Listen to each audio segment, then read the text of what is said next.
வணக்கம் ஐயா, வணக்கம். தென்கொரியா நாட்டு ஆளுநர். அஸ்ஸலாமு அலைக்கும். அன்பார்ந்த அனைத்து உறவுகளுக்கும் இனிய வணக்கம். நான் பின்னாடி வீடியோ ஒன்று ப்ளே பண்ணுறேன் பாருங்க. அதாவது இந்த ஆளுநர் பேசியிருக்கிற விடயம் என்னன்னு சொன்ன வந்துட்டு அதில் ஃபுல் வீடியோவை நான் அட்டாச் பண்ணுறேன் பாருங்க. இது இடத்துல வந்து 2 பதில் சொல்ல வேண்டியிருக்கு. அடே கேன நீ நினைச்சியாடா எனது நாட்டு பெண்களை வந்து விற்பனைக்காக வந்து வச்சிருக்கிறேன்னு சொல்லி. உனது நாட்டில் வந்துட்டு அப்படியான கலாச்சாரங்கள் இருக்கக்கூடும், சரியா?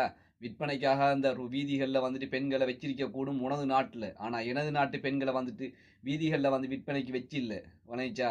உனது நாட்டு பெண்களுக்கு வந்து வழக்கம் இல்லாததுக்கு சொல்லு.com நாங்கள் செய்ய வழி இல்லை, சரியா? அதுக்காக வேண்டி எங்களோட நாட்டு பெண்களை வந்துட்டு உன நாட்டுக்கு விற்பனைக்கு தாரத்துக்கு எனது நாட்டு அரசாங்கமும் அனுமதிக்காது. அது மட்டும் இல்லாமல் எனது நாட்டு மக்களும் அனுமதிக்காது அப்படின்னு சொல்லி இந்த வீடியோ முடிச்சு கொள்கிறேன். மக்களே, இன்ஷா அல்லாஹ் இன்னொரு வீடியோ சந்திப்போம். பின்னாடி அந்த வீடியோ பாருங்க. உங்களுடைய கருத்துக்களையும் கமெண்ட்ல சொல்லுங்க. விகிதத்தை அதிகரிக்க இலங்கையிலிருந்து கன்னி பெண்களை இறக்குமதி செய்ய வேண்டும். வணக்கம் நண்பர்களே. ஒரு நாட்டின் ஆளுநர் அண்டை நாட்டு பெண்களை பற்றி இவ்வளவு மோசமாக பேச முடியுமா என்று உலகமே அதிர்ந்து போயிருக்கு.